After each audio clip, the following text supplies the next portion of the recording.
Hello everybody, welcome back to a brand new episode of our NASCAR Heat 5 Next Gen Mod Career Mode. Hope you're all having a great day today. We are headed to a track that's returning to the NASCAR Cup Series schedule after a couple of seasons off. That's Kentucky Speedway. We come in 23 points above the cut line over Eric Almirola in the playoff bubble situation right now. As we have headed into now this past midway point of the regular season, we're into the NBC portion now of the season. So you will hear Rick Allendale Jr. as well as Jeff Burton and Steve Letarte in the pre-race. The pre-race will be a little bit different because I don't have like a pre-race intro from like NASCAR Ignition for Kentucky in this game career mode. So yeah, you will see a little bit of a different pre-show there. Now, I did my best with the AI voices, but Rick Allen's quality won't sound 100%. I'm still going to work on his. It was really hard to find a clear voice of Rick Allen, surprisingly. Dale Jr., you'll notice a bit of a difference in kind of the tone or the accent as well of his voice.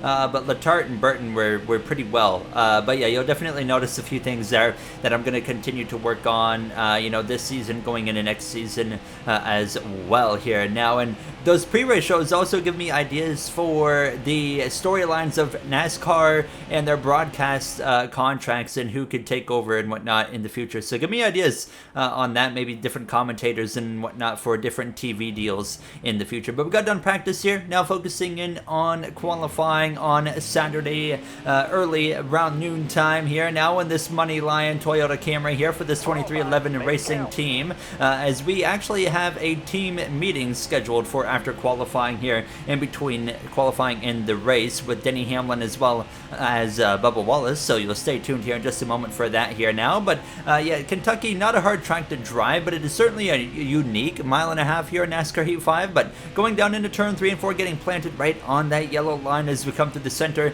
Now exit, push a little bit wide here now down this front stretch. A 31.327 was the goal. Are we going to hit that? Doesn't look like it. No, we will not.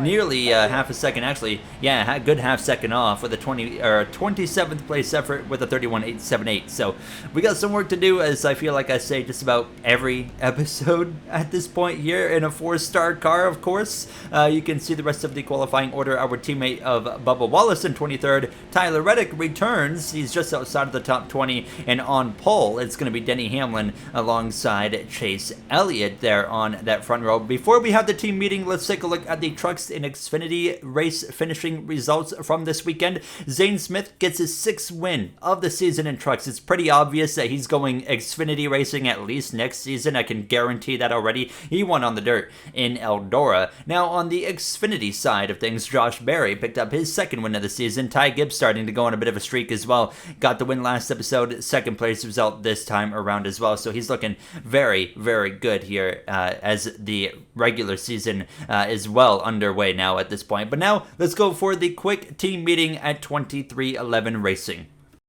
All right, boys, last time we sat down, we weren't running so well.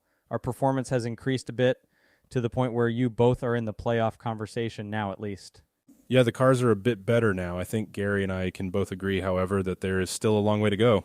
Yeah, no, I agree with Bubba there, to be honest. I think if we both make the playoffs, or just one of us, whoever does, it's going to be a first-round exit. We just don't have enough speed still. Yeah, I get it. I will talk with Wheels and try to push for a bit more in the aero direction of our cars. Good luck out there tonight, boys. Hello, NASCAR fans, and welcome to the NBC portion of the season. We're now focused on the run to the playoffs, and it all kicks off here in Kentucky. Such a unique racetrack this is too, Rick. Kentucky also returns to the schedule after a few years away. You have myself, Dale Jr., plus Jeff Burton and Steve Letarte, who we bring in now. Guys, who should we watch for in this late regular season stretch? William Byron is my vote. He has 3 wins and has had a lot of consistency so far this year. I say Ross Chastain, his first year at Trackhouse, and he's made it count. 2 wins and a threat each and every week. Well, there you have it. NBC takes over. We're ready to go racing here from Kentucky for the Quaker State 400. Very excited for this one. Hopefully we can have some good speed, but obviously we're going to find out the hard way as you can see stories of the race. It's going to kick off with Ryan Blaney failing technical inspection in that Penske number 12. A couple wins on the season, of course, for Ryan Blaney so far. Then you got Denny Hamlin on pole. Kaz Gralla starting at the back as well with Blaney. He was going to start at the back anyways, but he failed optical scanning station multiple times. As, yeah, we're ready to get this race underway. 67 laps at this 1.5 miles now, and we're going to see what we have here tonight as we're underway from Kentucky Speedway from 26th position. Up in front of us there, you can see the 17 and the 3. That's Busher and Austin Dillon. There's the 7 of Corey LaJoy as we head down towards turn number 1. Now, as we get into that kind of thick part of the season, I'll call it, where the push for the playoffs, whenever NBC takes over, that's when you really realize and understand the push for the playoffs is on, and it's now real, and you got to be on it, hitting your marks, hitting every, or capitalizing, I guess I could say, on every opportunity that you can possibly capitalize on, and making 0 mistakes. That's going to be, of course, the big goal from this point on for the remainder of this regular season, because, you know, we still have a chance to make the playoffs. We're in the playoffs right now. And now, however, don't believe, as you heard in the team meeting, I don't think we can go far in the playoffs with the current car that we have here with 2311 Racing. However, making the playoffs would still be a very, very big deal, because we're trying to get a ride at Joe Gibbs Racing, and what better way to impress than by doing that. Now, I got past my teammate at Bubba Wallace. My teammate at Bubba Wallace was falling like a rock early on in this race. He was outside of the top 25 already. As you can see him in the background there in that McDonald's Toyota, passing Austin Cindric. We're up to P23 after 5 complete laps in this race. Holding on to 23rd as we approach lap 8. Denny Hamlin, after starting on pole, still out in front, but here comes Ryan Blaney, who started at the back of the field. He's going to slip one up the inside as we head down into turn 1, and not going to be much of a fight against Blaney. However, I don't think Blaney has the most competitive car tonight, because to go from the back to only 23rd in 8 laps kind of shows when a 5-star car does that they don't have a lot of speed on that specific race.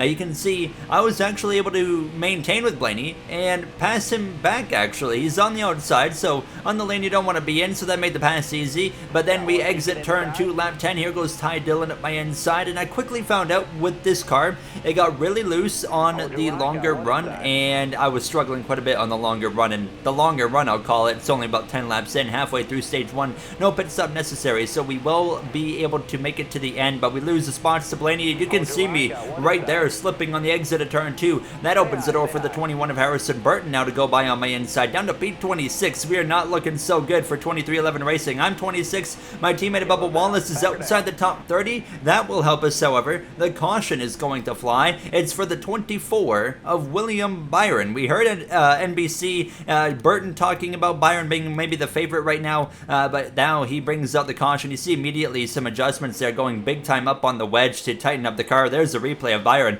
Blows a tire into the outside wall right in front of his teammate of Kyle Larson. Last episode's winner from Sonoma, California, Kyle Larson, of course. We gained 2 spots in the pit lane now, but back real quick on Larson. Looking very strong. He is in that number 5 in just the recent couple of episodes, so we'll see what he can do here from this final part of the regular season now being underway. 2 laps of racing here remain in stage 1 after that caution, so we'll see if we can maybe capitalize, gain a couple positions here, as I don't expect any pit stops at the end of stage number 1, as it's only 2 laps here now, so it's crucial to get whatever we can on this restart here.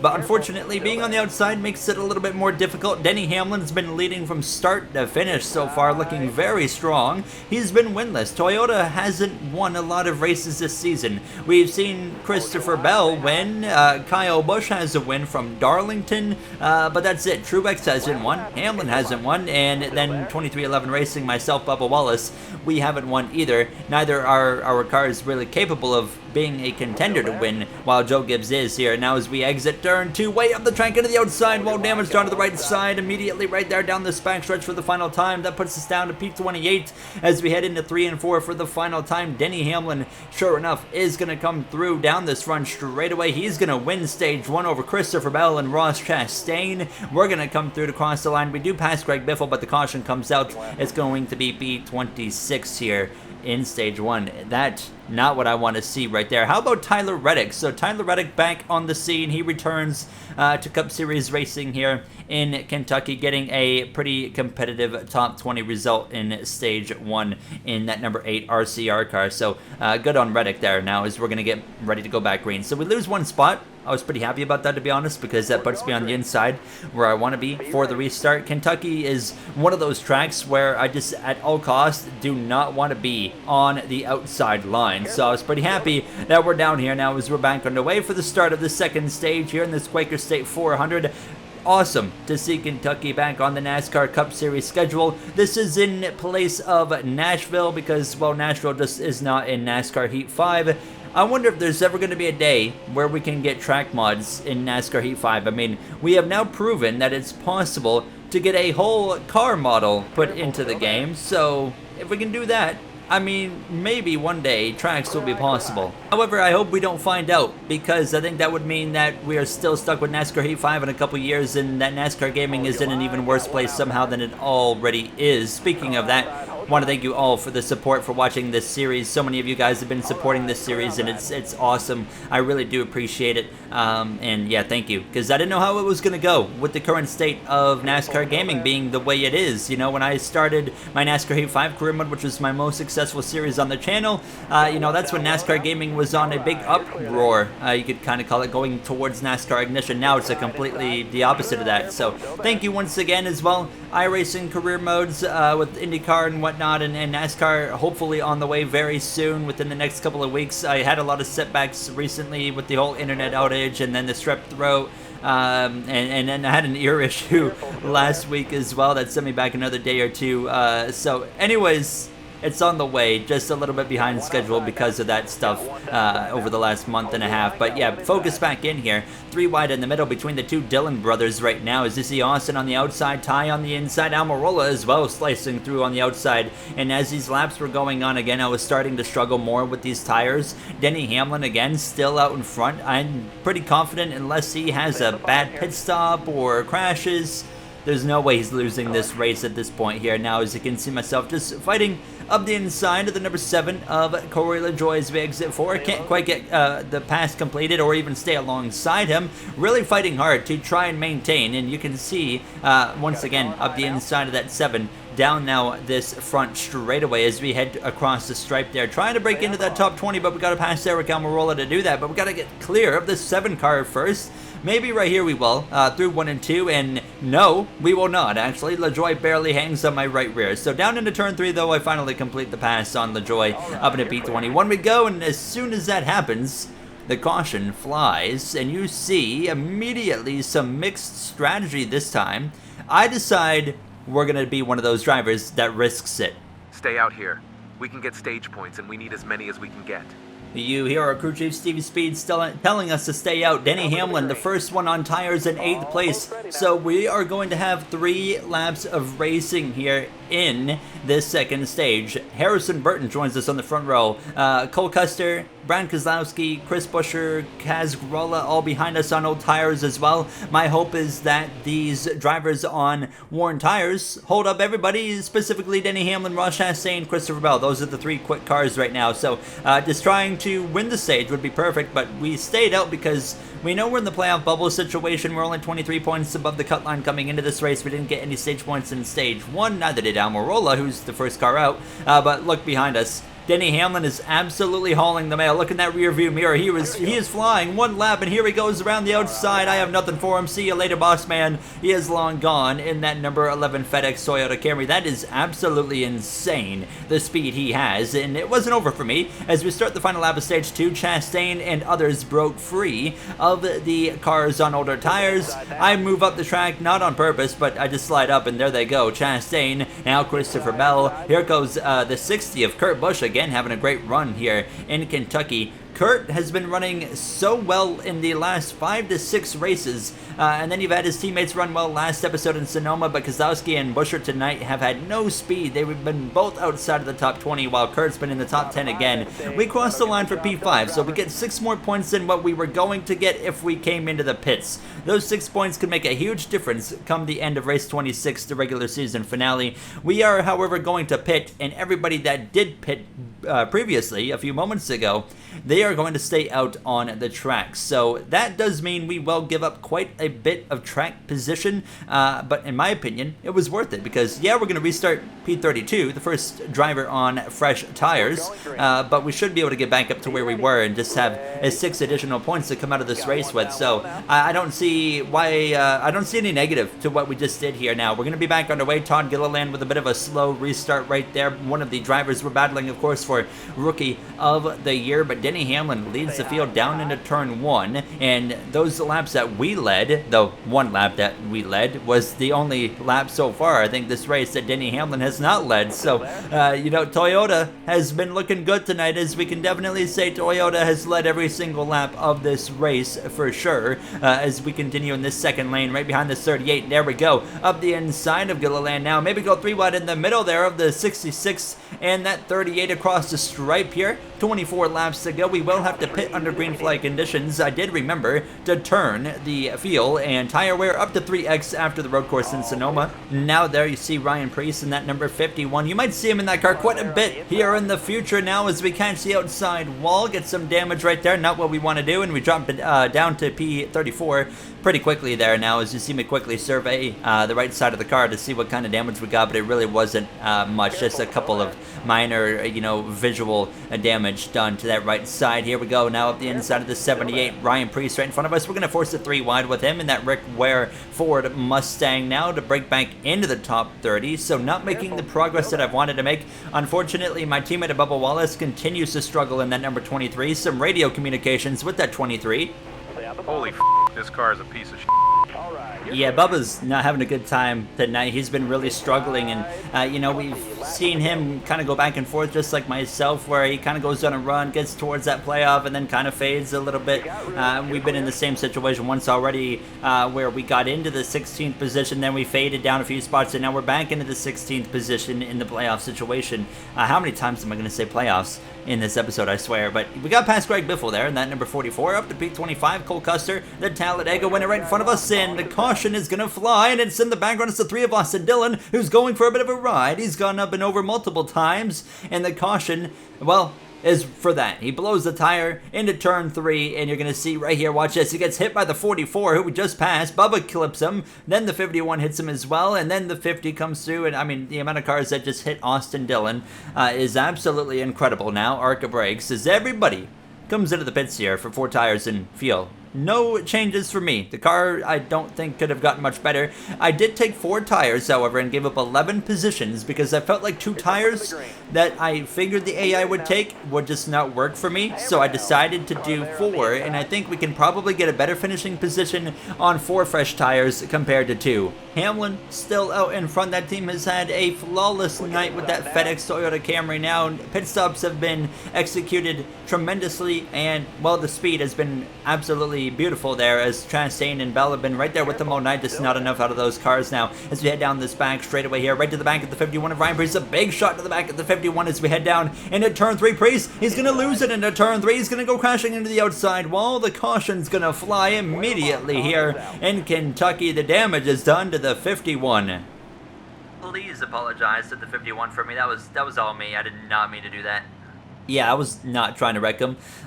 So very, very much so a big apology to any Ryan Preece fans that might watch this series, as we're going to get ready to go back racing here from 35th on the inside. So I just wasted a couple laps that I didn't need to waste because we have that 4 fresh tire advantage compared to everybody else that's on the 2 fresh tires. We're back underway. It's only 11 laps of racing to go. Hamlin leads the way down into turn 1 over Chastain, Christopher Bell as well, as Toyota's been looking so good tonight. 2 Toyotas in that top 3 for, well, just about the whole night. As you can see myself now, immediately we're going to go to the inside here, make it 3 wide with Keselowski and Bubba Wallace. I talked about it earlier. RFK, Keselowski and Buescher just haven't had a whole lot of speed tonight. Buescher seems to be improving as the race goes on, and then Brad just hasn't gone anywhere. Kurt Busch, however, has been having a solid run in that number 60 car, and I think that team needs to maybe look at just kind of comparing more setup notes with Kurt Busch between the 6 and the 17, because whatever they're doing